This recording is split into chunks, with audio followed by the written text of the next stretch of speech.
I'm Carol Cohn, and welcome to Purpose 360, the podcast that unlocks the power of purpose to ignite business and social impact.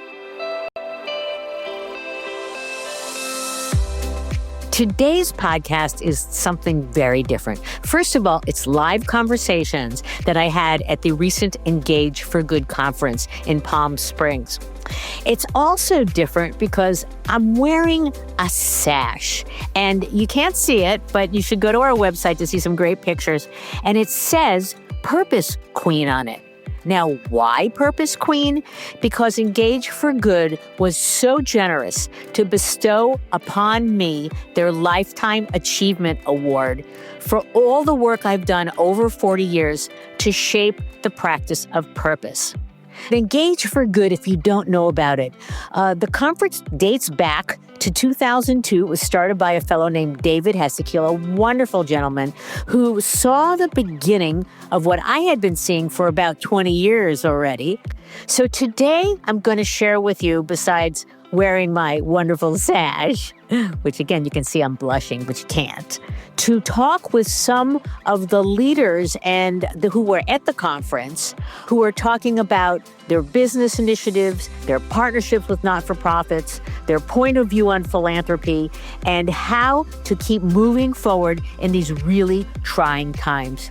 You know, at this event, there's something really incredibly energizing about these conversations. They're happening in real time, surrounded by people who are deeply and passionately committed to making social impact work. In this episode, you'll hear from leaders at Big Brothers Big Sisters, the American Red Cross, the Trevor Project, Hasbro, and Impact Savvy. Together, these conversations explore resilience, authentic partnerships, employee engagement, mentorship, mental health, and the evolving role brands can play in helping communities thrive. You're going to love these conversations, so let's get started.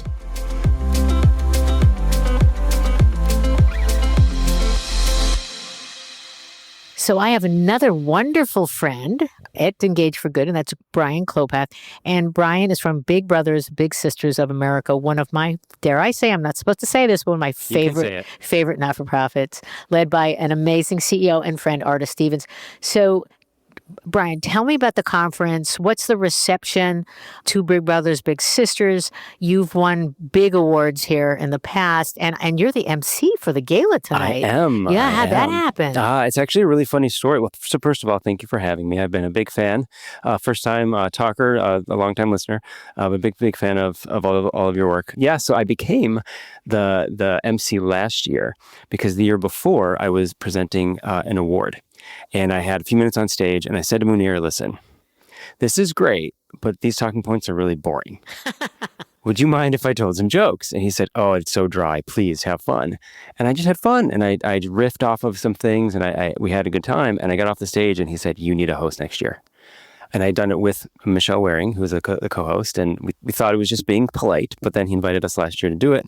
We walked off stage, and he said, you have to do it again. Great. So we've reprised the role this year. Oh, that's excellent. But yeah, so the conference has been, I think this is my 6th or 7th. I started back when I was leading corporate partnerships for Special Olympics.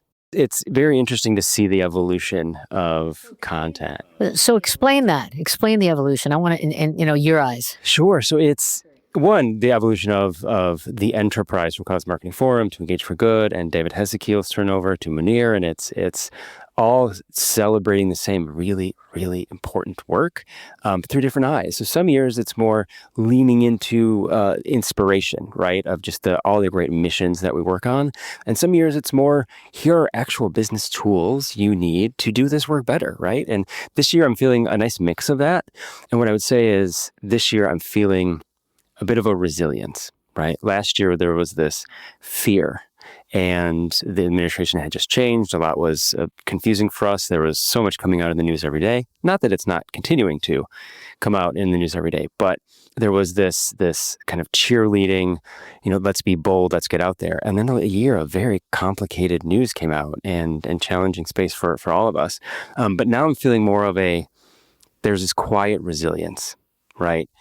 we're making impact. We're doing good work. Sometimes it's not as loud as it used to be, or it's louder for employees versus consumers, right? Thank you. Right. We like employees. And that's important, and the work is still being done, which Yes. is really refreshing and kind of fills up my cup when I hear the great main stage work that we've heard, the breakout conversations, the breakout discussions on what's been done has been very reassuring. The work does continue, and there's a ton of data, even in just D&I and ESG. That work is being continued. I think 95% of CEOs said they're even going to do more. They're just not talking about it externally because they don't want to get whacked. Yeah.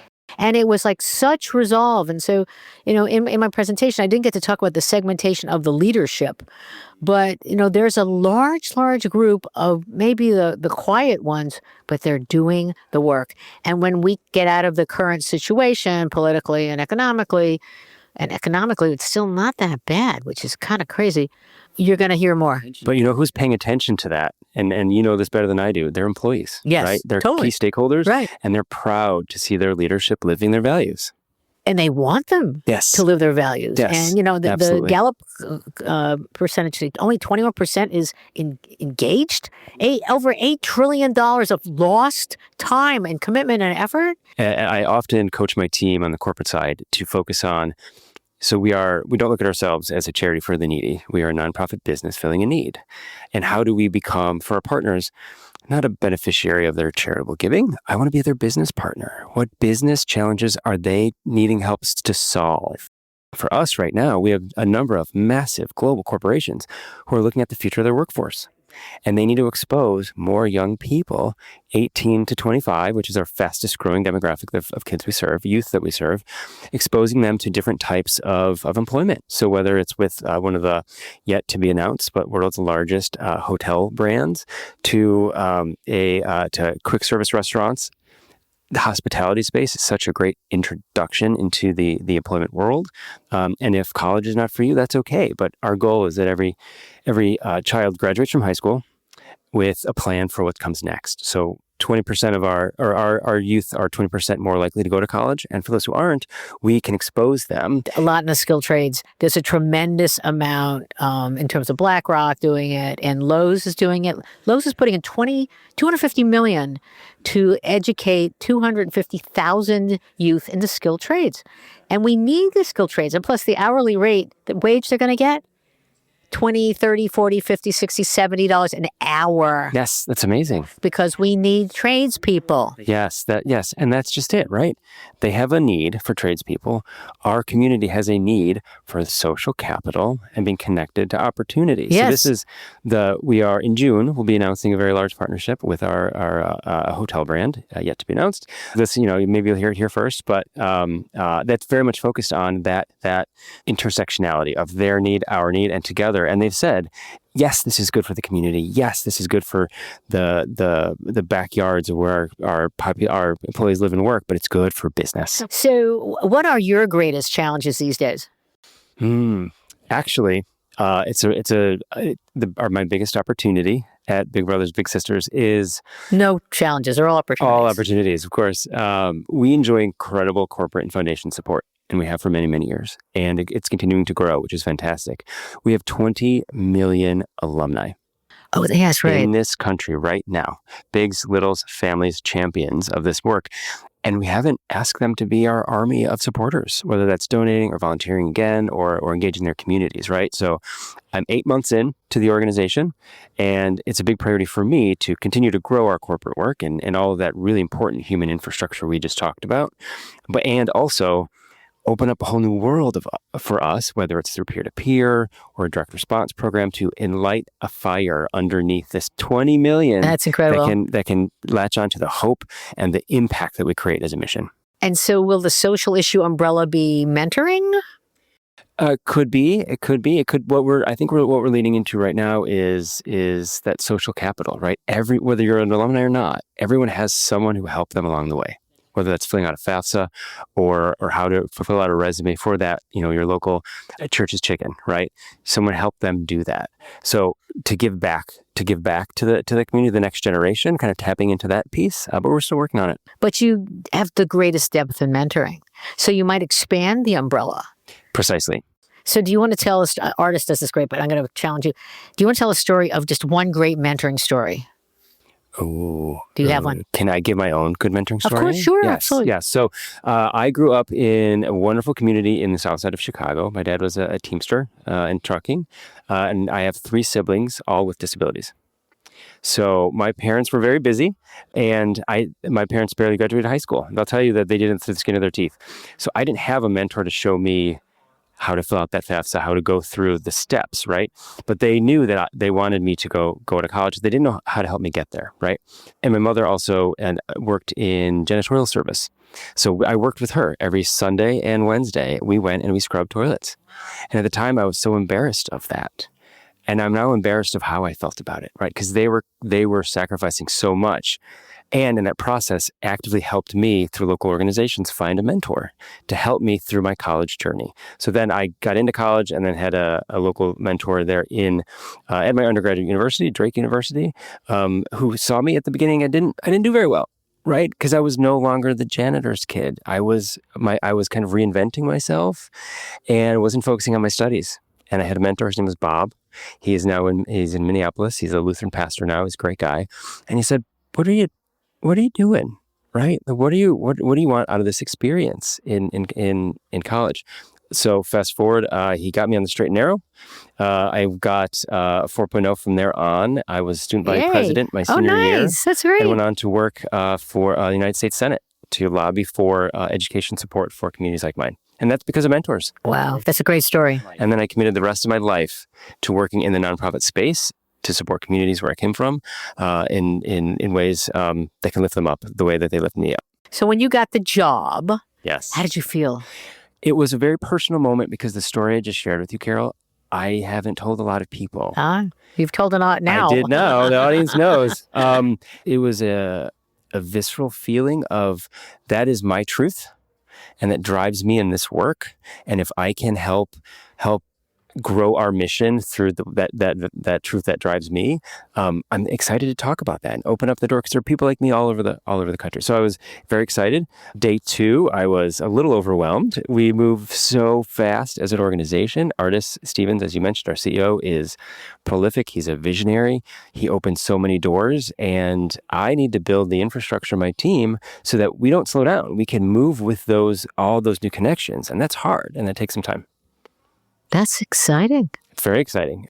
Any other advice to your colleagues here about the moment?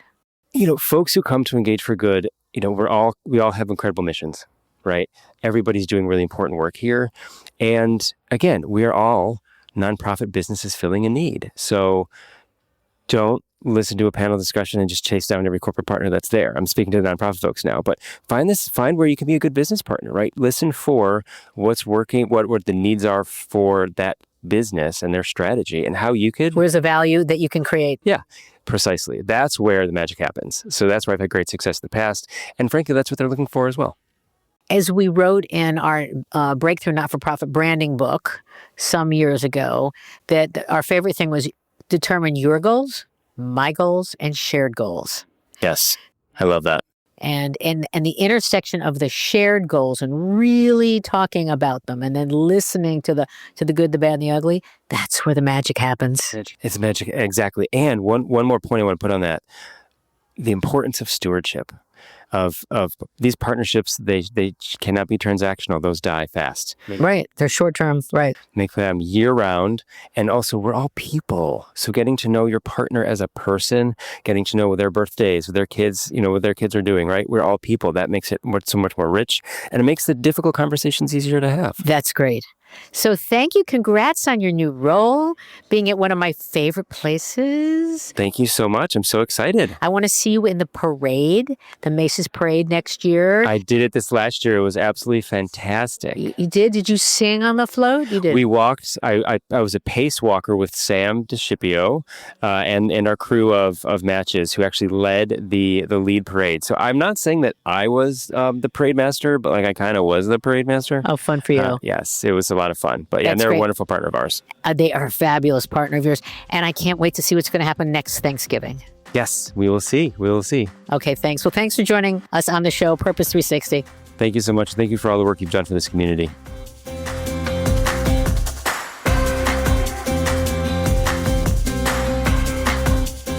With me is Nathan Measom, and he is Senior Director of Cause Marketing at the American Red Cross. What's the conference like so far, Nathan? Hi, Carol. Thank you so much for having me. The conference has been wonderful. I've seen so many familiar faces, had such a great opportunity to connect with so many of our brand partners. I was just saying to a colleague of mine, if we were to travel and visit all of the brand partners that we've had a chance to meet with today, it would have cost us so much more. So the value of this conference has already paid off dividends. Now that's great. So you have been a winner of Halo Awards in the past. That's correct. I think you're a finalist this year? We're a finalist this year, yes. What's the most exciting work that you've been doing in the last year or two that you'd like our listeners to hear about? So we have been doing really great work in the cause space with our cause marketing partners. I've got some really exciting things coming up that I wish I could share with you, but I will soon. When is that going to happen? It's a lot of stuff coming up this summer. We're doing a lot of exciting things around America 250, which is a really unique opportunity, I think, for brands to celebrate, the birthday of America in a way that makes sense right now. What about the conference? Have you any great new insights, or you've been doing it a long time, so it's referring to things that we should keep doing? Yeah, well, it's the first day, so I'm really looking forward to diving into some of the sessions that are going to happen today. I was really moved by Munir's speech today, particularly when he said that America is not a melting pot, it's a potluck, and that we all bring different things to the table and we need to share our recipes. I thought that was really inspirational and a great way to look at things. And the Red Cross, you constantly reinvent yourself. Yeah, well, for an organization that's been around for as long as we have, we're still constantly adapting because the world is constantly adapting, and we're there during emergencies when people need us the most. So what that looks like changes all the time. We respond to 65,000 disasters a year. I want to make sure I got that number right. Many, 50, 60,000 disasters. And unfortunately, with climate change and there's so many more disasters. Yes, we've seen a rapid increase in the response that we're providing, particularly with people who are affected. We provide direct financial assistance to people who are affected by disasters, and the amount of money that we've given out over the last 5 years has almost doubled. So people are being affected in larger ways and needing more help than ever. So that's what we're here for. What's the most important message you want to give to your either current partners or potential partners here? I would say mission over everything. I mean, there's so much that we're doing, but nowhere in our mission statement does it say anything about benefits or rights and benefits. So, so don't look at the spreadsheet. Look at the work that you're doing. Yeah, absolutely. And there's so many ways that we can collaborate. I always say, I want a partnership to work for. If it doesn't work for the brand partner, then it doesn't work for me either. The worst thing that could happen is if a partner says to me at the end of a campaign, "This didn't work." That was a failure on my part. So going into it, making sure that you know what the objectives are, and really wanting to meet those objectives in a way that makes sense, that doesn't always have to look like a spreadsheet of a benefits matrix. How can we meet in a way that creates the visibility in a way that actually gets people excited? So besides understanding the objectives and goals, what's another one or two questions that are absolutely key when you're setting up a partnership? I think the objectives and goals are probably the most important thing. For us, we operate a little bit differently because people know us for our work in disaster response. So when something happens, we have partners coming to us. We're turning around campaigns very, very quickly, which is not typical for a lot of organizations spend a year or more developing a campaign. So it's a little bit different for us. But I think just outlining those goals, and obviously you want something to be renewable. That's, I think, the most important thing is how do we make this a success for this year, and then how do we do it again even better next year? Super. Well, thanks for joining the show. Absolutely. Thanks for having me.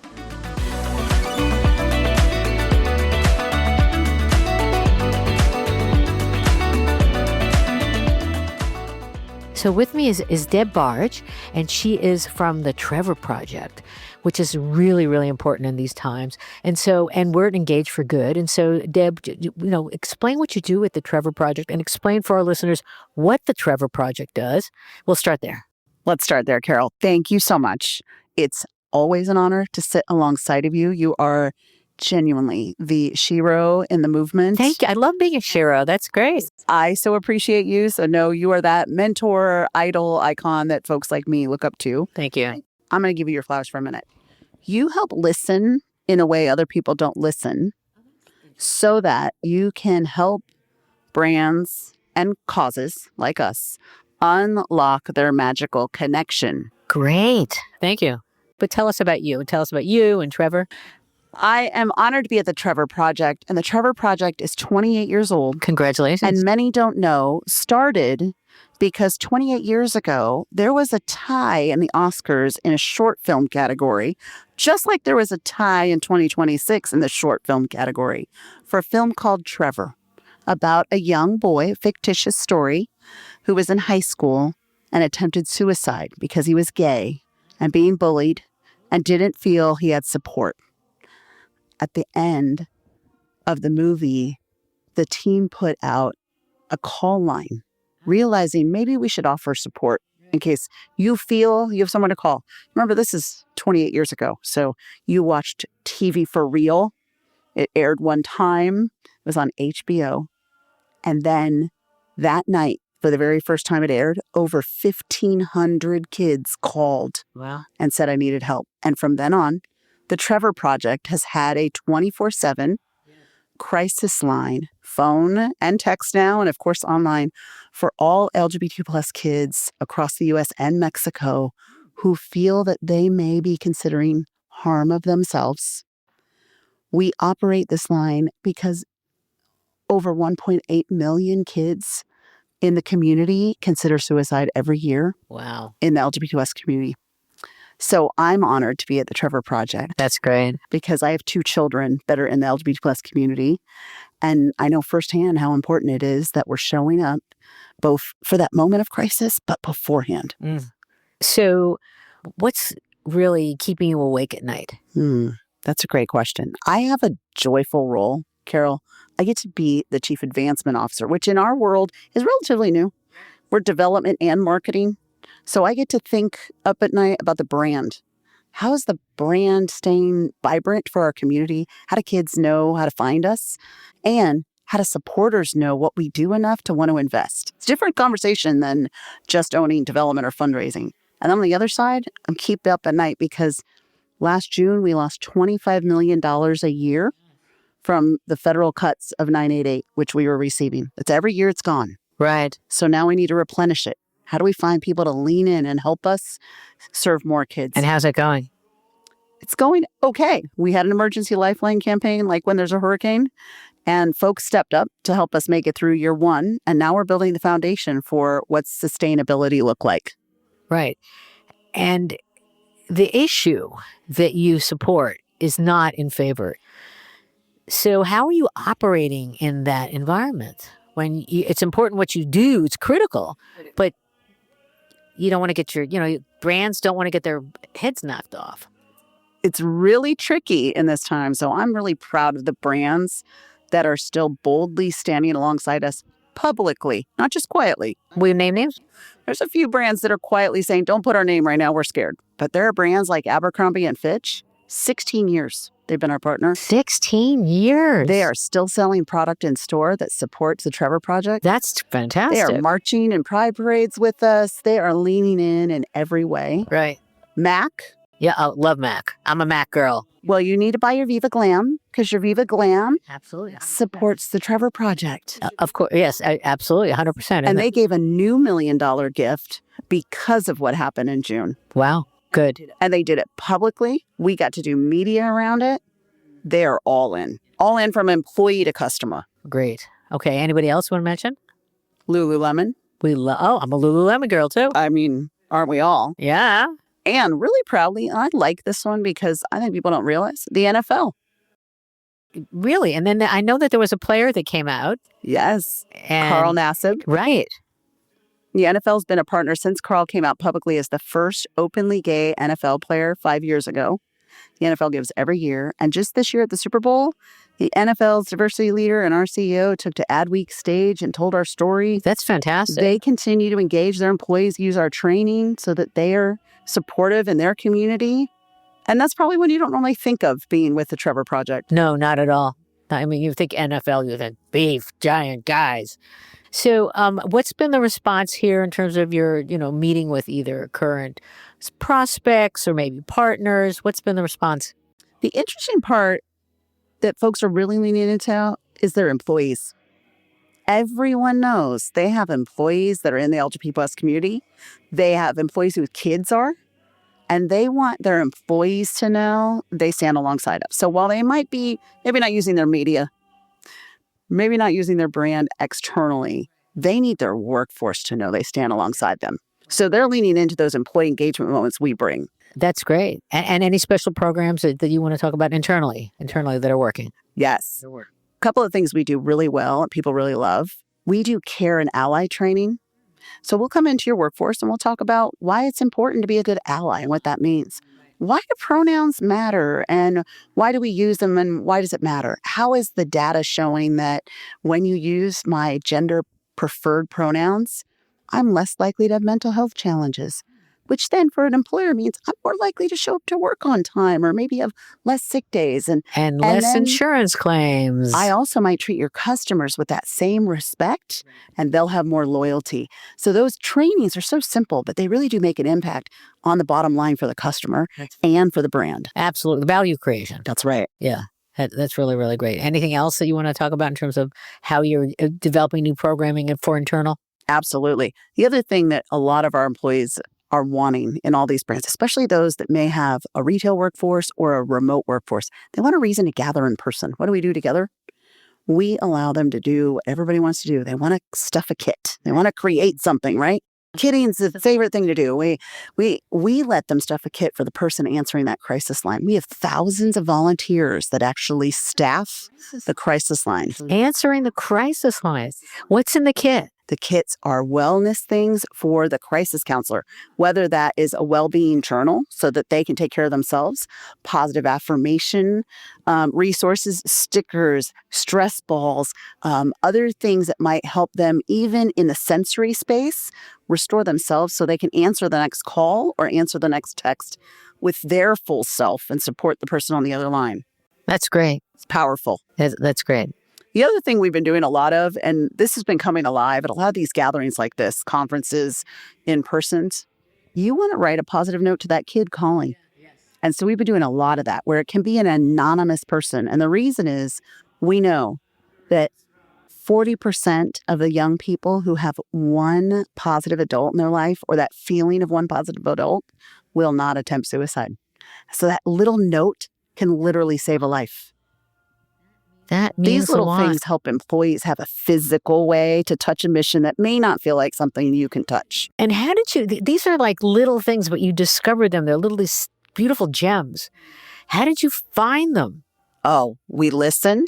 We're going to listen to authentic. We're going to have my next favorite word. I love the authentic part. I think that's the part, Carol, that through the whole thing, those partners that are with us are authentic partners. It's deep. It's deep in the soul of their workforce. It's deep in the soul of their customers. But when we bring these activations, we listen to our crisis counselors telling us, this is what we need and this is what we're hearing. So then we take that and we go to the workforce and say, what do you need? What are you hearing? What are you hearing from both that HR side, but your CSR side? And then what does the leadership want to see for the brand? That's great. I'm going to ask you a really hard question. Please.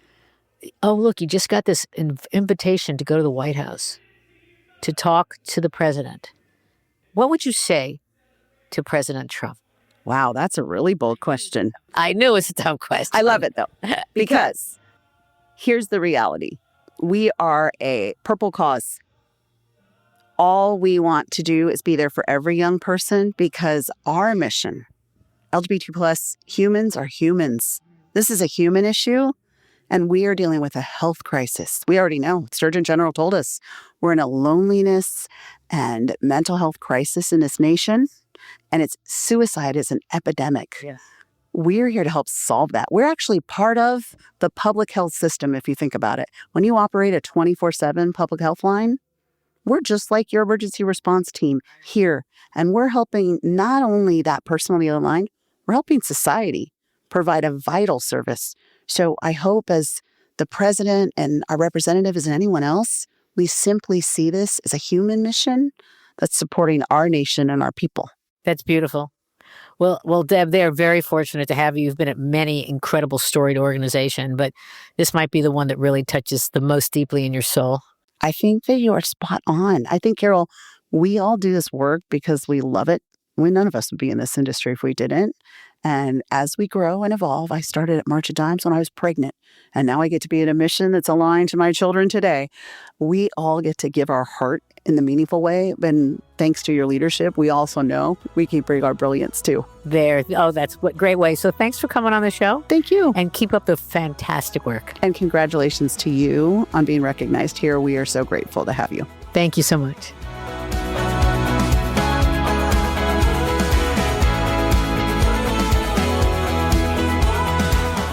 I'm Sarah Knott. I'm with Hasbro.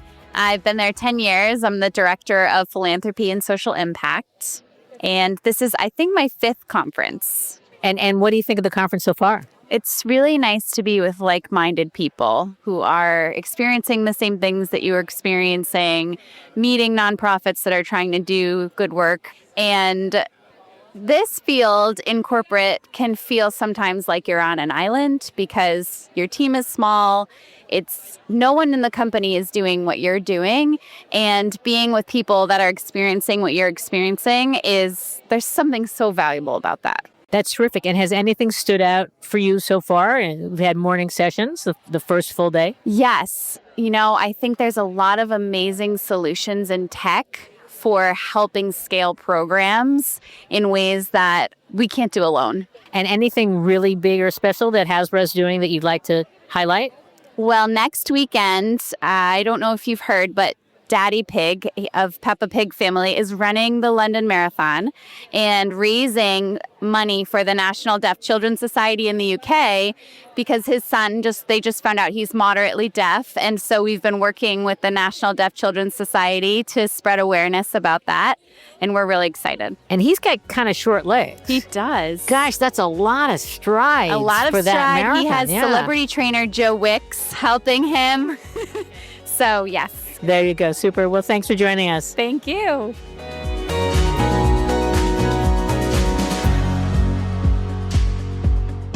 Hi, this is Kari, Hayden, Pendoley. I run Impact Savvy. It's a strategy and social impact firm.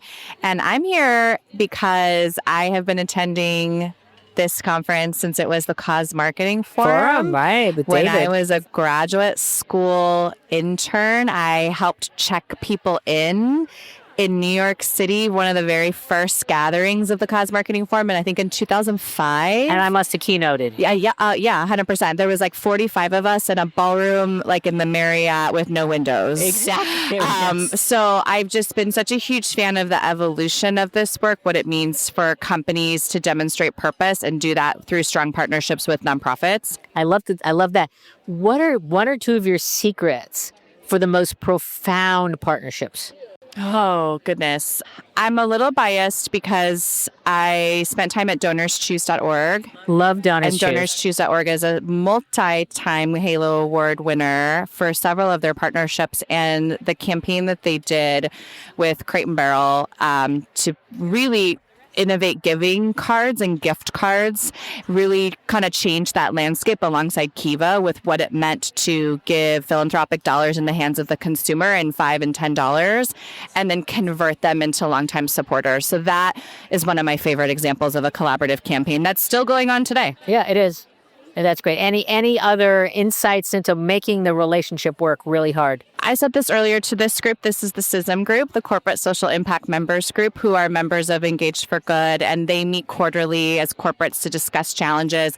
My advice this week has been get the board members of both the corporate board and the nonprofit board to be connected. There you go. Good There's idea. So much turnover on nonprofit staff and on the corporate side, but those boards do not turn over. And so if you can get alignment on a multi-year partnership, a multi-year agreement, you can stay that North Star despite any other sea change that might be happening. That has worked really well for myself and my clients. Great recipe for success. Love it. Thanks, Carol.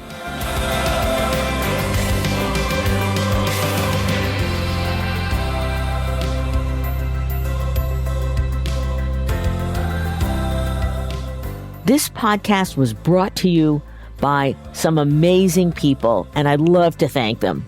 Ann Hundertmark and Kristen Kenny at Carol Cone on Purpose, Pete Wright and Andy Nelson, our crack production team at True Story FM, and you, our listener.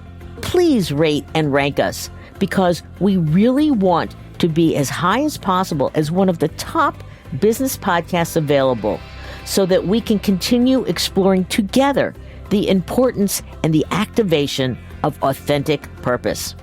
Thanks so much for listening.